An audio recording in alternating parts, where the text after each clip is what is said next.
Hello, it's the cousin, and I am back for the season recap of the Nigerian series. I get a kick out of brew. Okay, so last night I finished the Nigerian series with 6 beers in total. We started off over here with possibly the most iconic beer in the Nigerian community, which ironically is actually Guinness, but foreign extra. Then we went over to the Super Malt Foreign Extra Stout, which was another European, a Danish brewery. But then from there onwards, these four here, these big ones here, these are all Nigerian beers done by Nigerian breweries, Guinness Nigeria, and International Breweries, which is a Nigerian brewing company. So overall, it has been a very unique series. Really fitting as I'm living in the one part of London with the highest Nigerian community, the biggest Nigerian community, Peckham. And yeah, it has been a good series. I think I've discovered some really unique, and overall, it's been a solid series with every one of these beers scoring between a 3 to a 4.5, which means they're all above average and good beers. So this is the order in which we did them. I've got the ratings noted down here. So the first one we done was the Guinness Foreign Extra Stout. This is the only beer in this series that I've done which I've had before doing this. I've had it many times. It's been recommended to me, given to me by friends and people around me, so I was no stranger to this one. The Super Malt Stout, that one was a unique one in the sense that I'm very familiar with the energy drink, so that just made me all the more curious to try this, and I suppose in turn produced this whole series. But then to keep it in theme, I went for the Star, not knowing it was a Nigerian beer, and it was because that these four here were ones that I've just never seen before. So if I go to a shop and I see a lot, I'm just like, wow, never seen any of these before, then I'm gonna try it. So that's what happened with these, and this one just turned out to be Nigerian. And then I thought, well, since these are more aimed at a Nigerian consumer base, I actually looked up Nigerian beers, and I kid you not, these three all came up, as well as this one, so, and obviously this one. So yeah, the Nigerian series happened. So Guinness Foreign Extra, that is something I'm very familiar with. I gave it a 4 on design and 4.5 on taste. It doesn't taste like Guinness, but it's got a nice kick to it, so I thought, you know what, 4.5 is a good score for that. And then its overall rating was a 4, which I will stand by, because I don't think it's for everyone, which is why it wouldn't be a 5, but I do really like it. I like the little kick it's got, even though it might not be for everybody.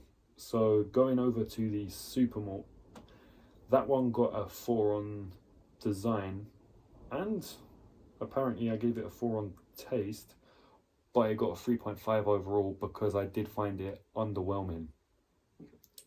Since I really like the Super Malt energy drink, I had high expectations for this one, but I didn't think it reached that high expectation. Then with the Star, I remember this one was just a good beer, so I gave it a 4 on design and a 4 on taste, and I gave its overall a 4.5. So yeah, this is definitely a recommendable beer. I did enjoy drinking it. Then we had the Golda Ultimate, which I gave a 5 on design, because I mean, look at that. It had this really cool medieval look. I wouldn't think it was a Nigerian beer at first glance. but its taste I gave a 4. So it had more of a kick than the Star, but I don't know if I enjoyed it as much. Although that being said, it was a really good beer, and that got a 4 overall. The Origin, this one here, was a weird one. That one got a 4 on its design because it does have I don't even know how to describe that. It just looks a bit mystical.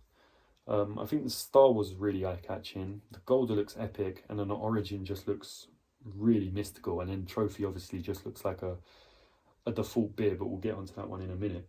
So this one got a 4 on design, and then its taste was a 3.5 because, to be honest with you, I really couldn't work out what I was drinking. It's kind of like a Magnum, but it also, I don't know, I don't even know what it is. It's a spirit infused fruit drink, but it tastes like something that could potentially fuck you up a little bit. And that was done by Guinness, which is why the hops are on the bottle.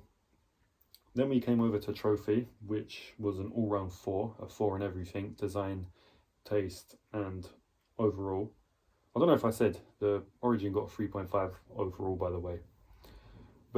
But yeah, the Trophy, this was pretty much like the Star, but where the Star was a bit less than the Golder, like less, I don't know, strength, the Trophy was even less than that. So I'd say Star is like a medium between Trophy and Golder. But Trophy is still another one I'd really recommend. So of all these beers, I would recommend all of them.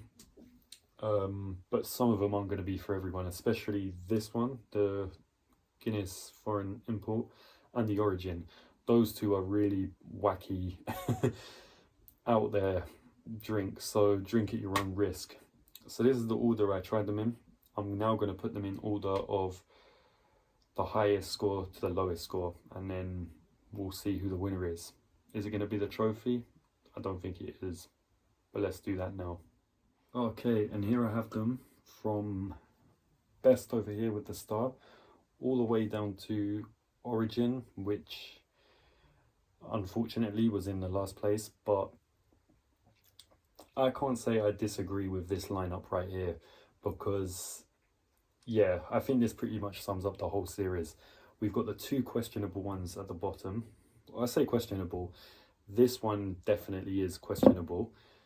This one was underwhelming. These 2 are just really good, and then these 2 are like also really good.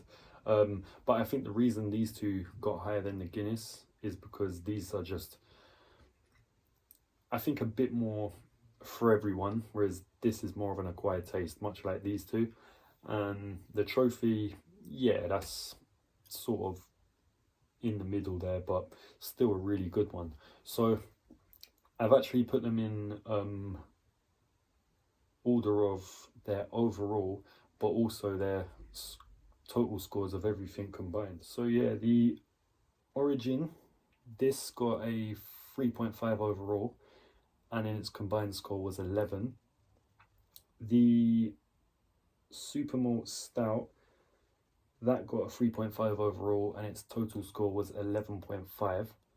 This is a new system I've adopted, by the way, and it seems to be working. The Trophy, that got a 12 altogether, and because that was an all-round 4. The Guinness was a 12.5, and its overall score was a 4. The Golder, that had an overall of 4, and its total score was 13. And then the Star had an overall of 4.5, and its total was also 13. So it's gone 11, 11.5, 12, 12.5, and 13. So pretty consistent series here. I personally liked every one of these and would recommend every single one of them, but like I said, these 2 at your own risk. Maybe this one a little bit, but then these 2 and this one, they're more for the average beer drinker, I think, and all good ones at that. So yeah, I think all the designs on these look really good and eye-catching. This one definitely stood out to me. But then all of them do look good. Like that got a 5. That's the best design one. I think this one's got a eye-catching design, and this one also looks good as well. The bottle caps also look really good, so in a minute I'm going to show you a video of those. Okay, so these are the bottle caps of the 4 main Nigerian beers. I think these look really nice. Definitely going to be holding on to those. But yeah, overall I'd recommend most of these. The winner is of course the star of the show, which is the Star. And yeah, that has been a Nigerian series.